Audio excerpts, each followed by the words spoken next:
wax kasta oo horta koonkan ka dhacaya sida aynu nagu dadka muslimiinta nahay aaminsanahay tiir waxa jira kamid ah iimaanka tiirarka aynu rumaysanahay oo ah wa an tu'mina bil qadari khayrihi wa sharrihi muxuu macnaynayaa wuxuu macnaynayaa wax kasta oo koonkan iyo adduunkan ka dhacaya wa biqadar ilaahi subhanahu wa ta'ala iyo mashii'adiisa ku dhacaya marka wixii khayr ahna waxa la rabaa in ilaahi subhanahu wa ta'ala loogu shukriyo wixii dhibaataa oo yimaadana in ilaahi subhanahu wa ta'ala loogu sabro haddii adigu aadan sabab ku lahayn iyo haddaad sabab ku leedahayba haddii aadan sabab ku lahayna waxa weeye inaad ku sabarto qadarta ilaahay haddii aad asbaabta wax ku leedahayna inaad raadiso sidaad uga bixi lahayd ayaa waajib ah oo sabirka la socota arrinka labaad waxa weeye mabaadi'dan kamid ah sababta ugu weyn markaynu qadarta saa u rumayno wax walba in qadar ilaahay ku dhacayaan sababta ugu weyn dhib kasta oo inu dhacaya ama musiibo kasta oo ina asiibaysa dibadda ma aha ee waa gudaheena inaga islaamkuna shariicadu taasayna baraysaa waxayna baraysaa in waxa idinku dhacaya sababtoodu ay tahay idinku wax idinka yimi inay tahay sababteed taasna laba aayadood baan u soo qaadanaynaa aayadda koowaad ilaahay subxaanahu wa ta'ala wuxuu leeyahay wamaa asaabakum min musiibatin fabima kasabat aydikum ma dhihin waa wax dad kale idinku sameeyeen dadka kale farac bay ka tahay waxa weeye wax gacantiinu kasabtay wey marka waa gudihiin idinku isweydiiye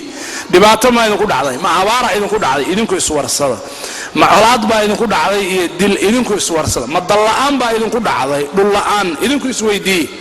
ma dagaalo iyo thawraat iyo xurub baa idinku dhacday isweydiiye wama asaabakum min musiibatin fabima kasabat aydikum wa ya'fu an kathir aayadda labaad ilaahay subxaanahu wa ta'ala wuxuu leeyahay awalamma asaabatkum musiibatun qad asabtum milayha qultum anna hada dhibaata markay idinku dhacday aad idinku mid la mida geysateen horay ayaad isweydiinaysaan war annaga muslimiin baan nahay ilaahay baan rumaynay ummadii nebi maxamed calayhi salaam baan nahay sidee gaalo nooga adkaatay sidee dhibaato naloo gaarsiiyey sidee naloo ka adkaaday ayaad isweydiinaysaan buu yidhi ilaahay subxaanahu wa ta'ala jawaabtii ma rabtaan qul waxaad ku tidhaahdaan nebi maxamedow calayhi salaatu wasalaam huwa min cindi anfusikum lama dhihin aayaddaas waxay soo degtay qaswatu uxud markii ay dhacday ee muslimiinta 70 asxaabtii laga dilay ee nabiga calayhi salaam la dhaawacay ee muslimiintii ay jabeen ayaa muslimiintu isweydiiyeen war waa nimankanu miyaanay mushrikiin gaala ahayn miyaanan inagu muslimiin ahayn miyaan nabiga calayhi salaam in dul joogin sidee gaaladu inooga adkaatay oo dhibkanu inoo soo gaaray aayaddu saasuu ilaahay ku soo dejiyey sababteeda war ma arrinkaasa isweydiinaysaan sababtiisu waxay tahay min cindi anfusikum idinka u sababah buu yidhi ilaahay ma dhihin ilaahay quraysh ayaa waxaa idin yeeshay khaalid ibn alwaliid ayaa intuu dhabarjabin sameeyey buurtii ka soo tallaabay yuu muslimiintii eber ka dhigay eedda ma saarin ilaahay subxaanahu wa ta'ala quraysh ee wuxuu yidhi qul huwa min cindi anfusikum aayad saddexaad oo isla qaswatu wuxud ku soo degtay muslimiintu arrinka aad isu weydiinayo muruga ay gelisay war annagoo muslimiina see gaalo noo qabsatay see gaalo noo dishay ayaa ilaahay wuxuu ku yidhi walaqad sadaqakum allahu wacdahu ilaahay ballantii uu idiin qaaday waa idiin gargaaraya waa idiin oofiyey ilaahay subxaanahu wa ta'ala ولقد صدقكم الله وعده إذ تحسونهم بإذنه وإذنك قال هذا اللين يدلي إلا قيبتي هراء دقالك أحد مسلمين تو إياك عنك قال هذا ويتبيين إذ تحسونهم بإذنه حتى إلى قرما أي إذن سعتي قوشاسو وحي إذن سعتي إلى هي إذن سيي إلى آد إذنك فشلنتين بلير هذا الكيان لقول هذا أتفشلنتن ليلي Soomaalida maanta ma ogolaan karto ama qolo kasta oo muslimiinta kamida ama Liibiya ha ahaadaan ama Suuriya ha ahaadaan ama Yemen ha ahaadaan ama Soomaali ha ahaadaan in la yiraahdo waxa idinku dhacaya waa fashilkiina idinka ma ogola waxay oranayaan Mareykan iyo Yurub iyo Japan iyo Ingiriis iyo saar halka oo dadkaas na haysta إلهي ما دين ساس قريش بايدن كسميس وحيري حتى إذا فشلتم dadka maanta iyaga lababa oran karo waa fashilanteen xisbi la oran karo ama dawlad la oran karo waa fashilantay ma jirto laakiin ilaahay quraanka muslimiintii saxaabadii buu ku yiri hatta idha fashiltum ko wa tanaza'tum fil amri oo aad isqabqabsateen arrinka isku khilaafteen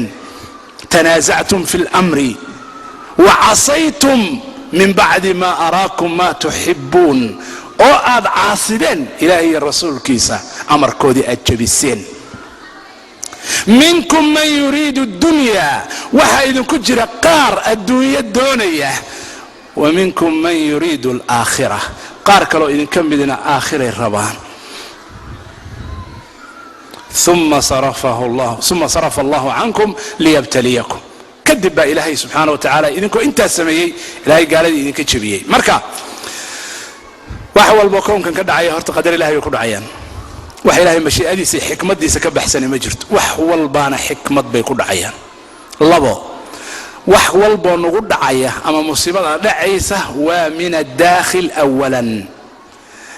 dibaddu waxay u tahay farac bay waxay ka tahay musiibada gudaha markaad idinku fashilanteen ayaa gaalada la idinku saliidaya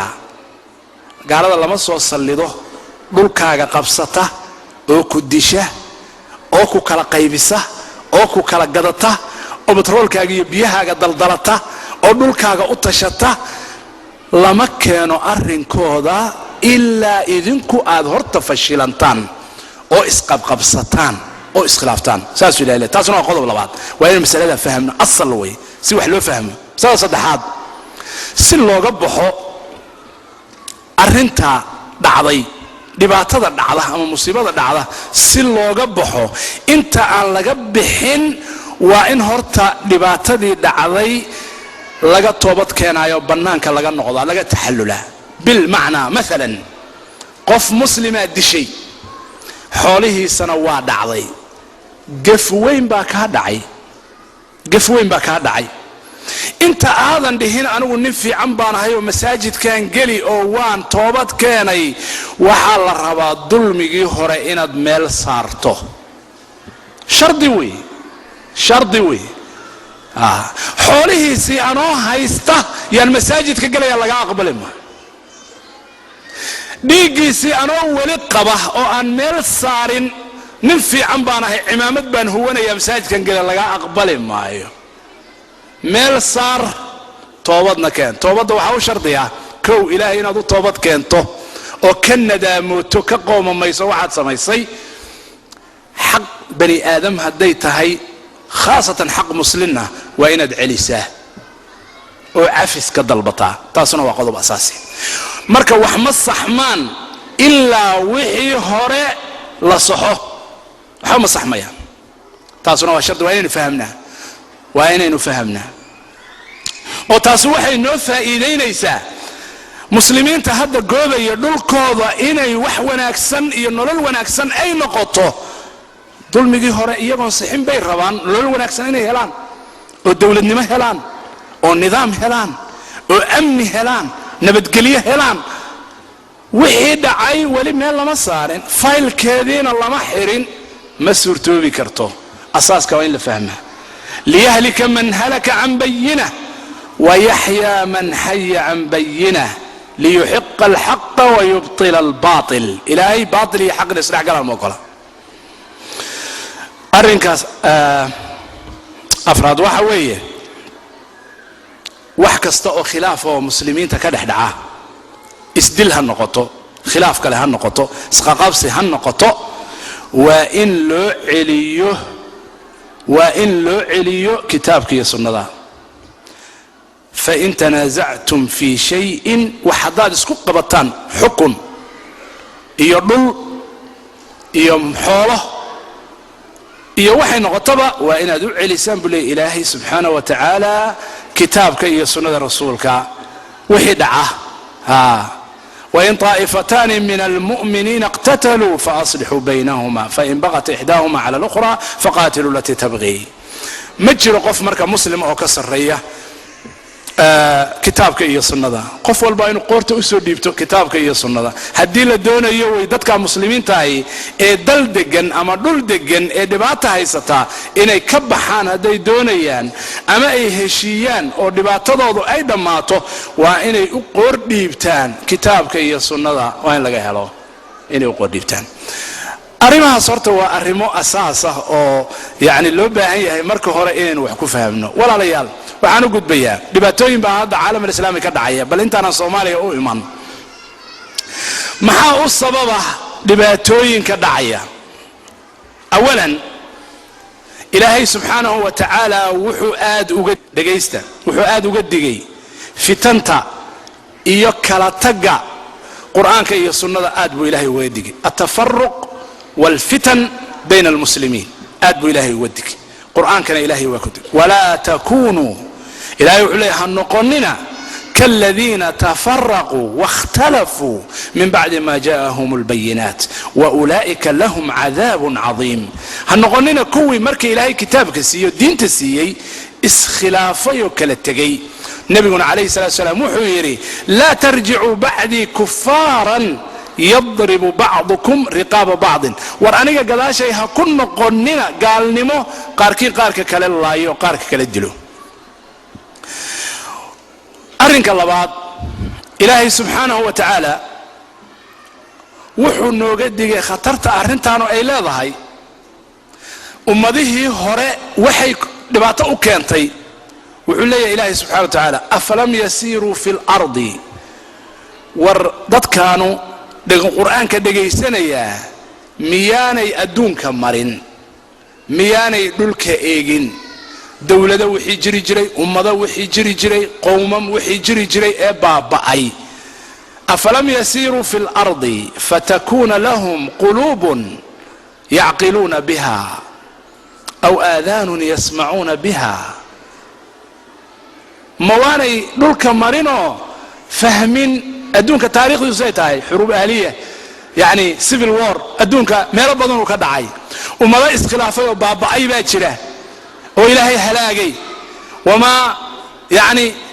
ما هلاقين وحكلا ما هلاقين إلا تفرق ذي كلا تقو ذي استقال قو ذي ما هلاقي oo iyagu cilmiga haystaba iskhilafeen oo isku xad gudub ay isku khilaafeen miyaynan arkayeen bulay ilaahay subhanahu wa ta'ala ma dhagayeen wax ka maqal fa innaha la ta'mal absar walakin ta'mal qulub allati fi sudur hadii marka aynu sheegno asbaabuhu inay yihiin walaalayaal waxa ku dhacaya ummad ama inaga ha noqoto ama walaalaheena kale muslimiinta ha noqotee waxa dhacaya inay tahay asbaab inaga ah asbaabtaas maxaa kamid ah asbaabta hala idin soo dhowr xabaan idin ka soo qaadaya koow waxa weeye al inhiraaf wal maasi kaleexashada laga leexdo manhajka ilaahay iyo diinta ilaahay laga leexdo asbaabta u horeyso oo dalalku la burburaan bay kamid tahay oo isu dilaan oo u baaba'aan oo ilaahay ugu soo salido dhibaato iyo qalaaqil waa koow arrinka labaad waxa weeye الظلم markuu ummad dhexdeed ka dhaco oo ama xukuumadeedu ay shacabkeeda dulmiso ama dadka shacabka dhexdoodu iyagu isdulmiyaan ilaahay wuu baabi'iyaa dadka waa la rogaa dhalinyarada iyo dadka yaryari taariikhda ma oga ee namuujaj waxaan ka soo qaadanayaa Soomaaliya masalan Soomaaliya dalalkan carabta ay hadda dhibaatooyin ka dhacay wax badan baad iyaga ka ogtiin laakiin inaga ceebaheena inaan aad isu ogeyn inaynu